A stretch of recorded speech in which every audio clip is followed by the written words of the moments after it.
வணக்க மக்களே, நாம இந்த ஆரோக்கியமான எச்சரிக்கை பதிவில் தயிரில் நிறைந்திருக்கக்கூடிய ஒரு சில தீமைகளை பற்றியும் பார்க்க போகிறோம். இப்போ என்னதான் தயிரில் நிறைய ஆரோக்கியமான மருத்துவ நன்மைகள் இருந்தாலும் அதை நீங்கள் கால நேரம் பார்க்காம எல்லா நேரங்களையும் சாப்பிட்டீங்க அப்படின்னா உங்களுக்கு தயிர் நிறைய பிரச்சனைகளை ஏற்படுத்தும் அப்படின்றத மருத்துவ நிபுணர்கள் குறிப்பிட்றாங்க. அப்படின்னா தயிர் சாப்பிடுவதற்கு எது சிறந்த நேரம், தயிரை சூடுபடுத்தி சாப்பிடலாமா வேணாமா, தயிரை எந்தெந்த உணவுப் பொருட்களோ சேர்த்து சாப்பிடக்கூடாது அப்படின்ற அனைத்து தகவல்களையுமே விரிவாக பார்ப்போம். அதை பற்றி பார்க்கறதுக்கு முன்னாடி இந்த வீடியோக்கு மட்டும் ஒரு லைக் கொடுத்துட்டு இந்த தகவலை உங்களுக்கு தெரிஞ்சவங்களுக்கும் ஷேர் பண்ணிடுங்க. ஏன்னா இது அவங்களுக்கும் பயனுள்ளதாக இருக்கக்கூடிய ஒரு ஆரோக்கியமான பதிவு தான். இது போன்ற அப்டேட்ஸ்கள் நீங்கள் தொடர்ந்து பார்க்கறதுக்கு நம்மளுடைய ஹெல்த் நியூஸ் தமிழ் சேனலை சப்ஸ்கிரைப் பண்ணிட்டு பக்கத்தில் இருக்கக்கூடிய பெல் பட்டனையும் கிளிக் பண்ணி ஆல் அப்படின்ற ஆப்ஷனையும் செட் பண்ணி வச்சுக்கிட்டீங்க அப்படின்னா நான் போடக்கூடிய எல்லா அப்டேட்ஸும் உங்களுக்கு நோட்டிஃபிகேஷன் அடிக்கடி வந்து சேரும். சரி வாங்க மக்களே, இப்போ வீடியோக்குள்ள போயிடலாம். குழந்தைகள் முதல் பெரியவர்கள் வரை அனைவருக்குமே விருப்பமான உணவு தயிர். நம்முடைய உணவு பட்டியலில் நம்ம தயிருக்கு மிக முக்கியமான இடத்தை கொடுத்துருப்போம். ஆனால் கால நேரம் பார்க்காம நம்ம தயிரை சாப்பிட்டோம் அப்படின்னா அது நமக்கு பல பிரச்சனைகளை ஏற்படுத்தும் அப்படின்றத நீங்கள் தெரிஞ்சுக்கோங்க. அப்படின்னா தயிர் சாப்பிடுவதற்கு எது சிறந்த நேரம்னு கேட்டிங்கன்னா நண்பகலுக்கு முன்பாக தயிர் சாப்பிடுவது உங்களுக்கு ரொம்ப ரொம்ப நல்லதுங்க மக்களே. நண்பகலுக்கு முன்பாக தயிர் சாப்பிடுவது நல்லது அப்படின்னா அது என்ன நண்பகலுக்கு முன்பான நேரம் அப்படின்னா காலை உணவுக்கும் மதிய உணவுக்கும் இடைப்பட்ட நேரம், அதுதான் மக்களை நண்பகல் நேரம். அந்த நேரத்தில் நம்ம வந்து தயிர் சாப்பிடலாம். அந்த நேரத்தில் சாப்பிடக்கூடிய தயிர் நமக்கு எந்த விதமான பிரச்சனைகளுமே ஏற்படுத்தாது.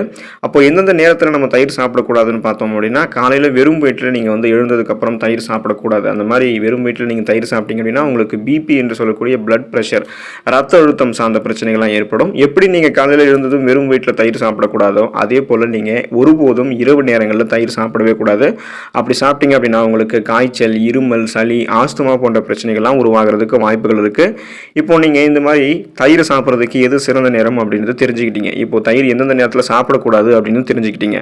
இன்னும் ஒரு சில பேரெல்லாம் வந்து பார்த்தீங்கன்னா தயிரை சூடுபடுத்தியெல்லாம் சாப்பிடுவாங்க. அது மாதிரி வந்து பார்த்தீங்கன்னா தயிரை நீங்கள் சூடுபடுத்தி சாப்பிடவே கூடாது. தயிர் சூடுபடுத்தி சாப்பிடக்கூடிய ஒரு உணவுப் பொருளே கிடையாது.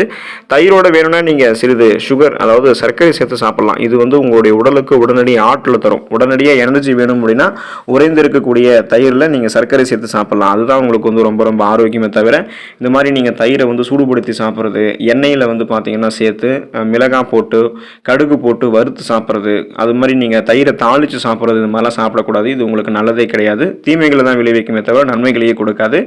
தினமும் ஒரு சில பேரெல்லாம் வந்து தயிர் சாப்பிடுவாங்க. அது ஆரோக்கியம் அப்படின்னு அவங்க சொல்லிக்குவாங்க. தயிரை வந்து பார்த்தீங்கன்னா தினமும் எடுத்துக்கொள்ளக்கூடாது. தயிர் தினமும் எடுத்துக்கொள்ளக்கூடிய ஒரு உணவுப் பொருளே கிடையாது. தயிர் நம்ம தினமும் எடுத்துக்கிட்டோம் அப்படின்னா நம்மளுடைய ரத்த குழாய்களில் அது அடைப்பை ஏற்படுத்தக்கூடியதாக மாறும். ஸோ இந்த மாதிரி ரத்த குழாய்களில் அடைப்பு ஏற்பட்டுச்சு அப்படின்னா நம்மளுடைய உடல் ரத்தம் செல்வதற்கு தடையாக இருக்கும். குறிப்பாக இதயத்திற்கு செல்லக்கூடிய ரத்தமெல்லாம் தடைபடும் போது மாரடைப்பு, பக்கவாதம் போன்ற பலவிதமான பக்க விளைவுகள் நமக்கு ஏற்படும். இதயம் நமக்கு தற்காலிகமாக செயலிழந்து போகிறது அல்லது முற்றிலுமாக செயலிழந்து போகக்கூடிய அபாயமெல்லாம் நமக்கு ஏற்படும். தொடர்ந்து நம்ம தயிர் சாப்பிட்டோம் அப்படின்னா உடல் வீக்கம் ஏற்படும், அரிப்பு ஏற்படும், அக்கி போன்ற பிரச்சனைகள்லாம் ஏற்படக்கூடும். எனவே நம்ம தொடர்ந்தெல்லாம் தயிர் சாப்பிடக்கூடாது. தயிர் சாப்பிடுவதன் மூலமாக நம்மளுடைய உடலில் கொழுப்பு அதிகமாக சேர்வதால் ரத்த குழாய்கள் அடைப்பு, சுகர் ப்ராப்ளம் எல்லாம் உருவாகும், சர்க்கரை நோய் போன்ற பிரச்சனைகள்லாம் உருவாகும். எனவே நீங்கள் தொடர்ந்து தினமும் தயிர் சாப்பிடுவது தவிர்க்கணும்.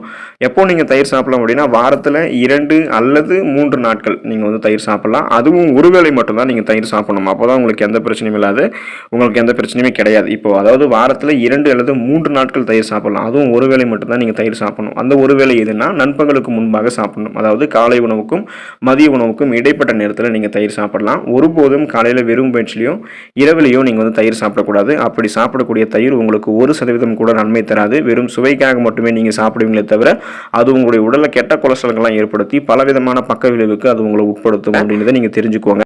எந்தெந்த உணவுப் பொருளோட நம்ம தயிரை சேர்த்து இணைத்து எடுத்துக்கொள்ளக்கூடாது அப்படின்றத பற்றியும் தெளிவாக பார்ப்போம். ஒருவேளை இந்த உணவுப் பொருளோட தயிரை சேர்த்து சாப்பிட்டீங்கன்னா உங்களுக்கு ஒரு சில பக்க விளைவுகள், அதாவது சைடு எஃபெக்ட்ஸ் வந்து ஏற்படலாம். அந்த மாதிரி நீங்கள் வெங்காயத்தையும் தயிரையும் ஒன்றா சேர்த்து சாப்பிடக்கூடாது. உங்களுக்கு தயிர், வெங்காயம் அல்லது ரைதா அப்படின்னு சொல்லக்கூடிய வடிவங்களில் தயிர் பச்சடி, வெங்காய பச்சடி அப்படின்லாம் சொல்லுவோம். இந்த மாதிரி அந்த பச்சடிகளை நீங்கள் சாப்பிடக்கூடிய ஒரு பழக்கம் இருந்துச்சு அப்படின்னா அந்த உணவு பழக்கத்தை நீங்கள் முதல்ல மாற்றிக்கொள்வது மிகவும் நல்லது. ஏன் அப்படின்னா தயிர் அப்படின்றது இயற்கையிலேயே நமது உடலுக்கு வந்து குளிர்ச்சி தன்மையை அளிக்கக்கூடியது. வெங்காயம் நமது உடலுக்கு வந்து வெப்பத்தை அளிக்கக்கூடியது. தயிர் வந்து வெங்காயம் போன்ற கலவையோட நீங்க சேர்த்து சாப்பிடக்கூடிய அந்த பச்சடி அதிகம் விரும்பி சாப்பிடக்கூடிய பட்சத்தில் அது உங்களுடைய தோல் அலர்ஜி உங்களுக்கு வந்து ஏற்படுத்தக்கூடும். அதாவது ஸ்கின் டிசீஸ், உங்களுக்கு ஸ்கின் அலர்ஜி எல்லாம் ஏற்படும், உடல்ல அரிக்கக்கூடிய பிரச்சனைகள் ஏற்படும், தடிப்புகள் வந்து தோன்ற ஆரம்பிக்கும், எக்ஸிமா, சொரியாசிஸ் போன்ற தோல் சார்ந்த குறைபாடுகள்லாம் உங்களுடைய உடல்ல இந்த மாதிரி நீங்க தயிரையும் வெங்காயத்தை சேர்த்து சாப்பிடக்கூடிய அந்த தயிர் பச்சடி உங்களுக்கு ஏற்படுத்தும் அப்படின்றத நீங்க மறந்துடாதீங்க. எனவே வெங்காயத்தையும் தயிரையும் ஒன்னா சேர்த்து நீங்க இணைத்து எடுத்துக்கொள்ளக்கூடாது. மாம்பழத்தையும் தயிரையும் ஒன்னா சேர்த்து நீங்க சாப்பிடக்கூடாது. சாப்பிடக்கூடாது.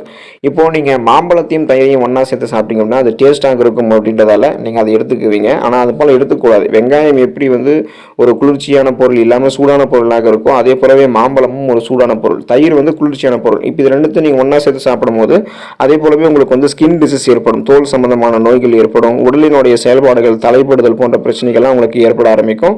நீங்கள் வந்து மந்தமாக ஆயிடுவீங்க. ஸோ அதையும் நீங்கள் ஞாபகம் வச்சுக்கோங்க. அதே போல் மீனையும் தயிரையும் நீங்கள் ஒன்றா இணைத்து எடுத்துக்கொள்ளக்கூடாது.